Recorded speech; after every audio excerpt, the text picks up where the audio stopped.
Assalamualaikum warahmatullahi wabarakatuh. Halo Sobat Jitu, perkenalkan nama saya Erka Putra Aurelia dari kelompok 2 kelas 8F atau 8.6. Hari ini saya akan menjelaskan tentang sel tumbuhan. 1. Vakuola. Vakuola berperan dalam rigiditas dan bentuk sel, tempat penyimpanan dan penimbunan sebagai lisosom, dan membantu proses homeostasis. 2. Kloroplas. Kloroplas sebagai tempat berlangsungnya fotosintesis dengan bantuan sinar matahari. 3. Sitoplasma. Sitoplasma sebagai perantara transportasi zat dari luar sel ke organel. Inti sel berfungsi sebagai pelarut untuk semua protein dan senyawa di dalam sel, memberi bentuk pada suatu sel. Mitokondrion, penghasil energi. Sel membran mengatur aliran zat-zat yang masuk dan keluar sel. Nuclear envelope melindungi DNA di dalam nukleus dan dari zat di sekitarnya. Nukleolus pengumpulan dan transkripsi RNA, khususnya asam nukleat ribosom atau RNA. Nukleus sebagai pusat komando yang menyimpan materi genetik dan mengontrol pertumbuhan dan reproduksi sel. Endoplasmic reticulum memproses dan memindahkan molekul yang dihasilkan oleh sel, baik ke dalam maupun keluar sel.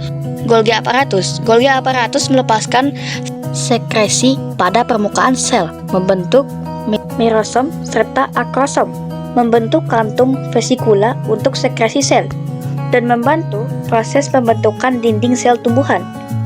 Sel wall memberi bentuk pada sel, menjaga tekanan turgor dan melindungi sel dari tekanan mekanis. Sekian, itu adalah penjelasan sel tumbuhan dari saya. Kurang lebihnya mohon maaf. Jika ada yang kurang bisa ditambahkan. Wassalamualaikum warahmatullahi wabarakatuh. Mari kita lanjut ke pembahasan yang kedua.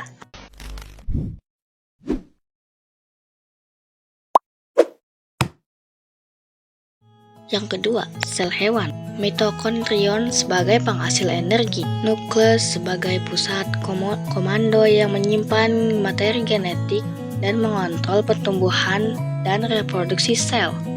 Mikrotubulus mengarahkan pergerakan sel dan dengan polimerisasi dan depolimerisasi, serta sebagai pembentuk dasar alat pergerakan silia dan flagella. Ribosomes sebagai salah satu tempat untuk melakukan sintesis protein atau pembentukan protein. Endoplasmic reticulum memproses dan memindahkan molekul yang dihasilkan oleh sel, baik ke dalam maupun keluar sel.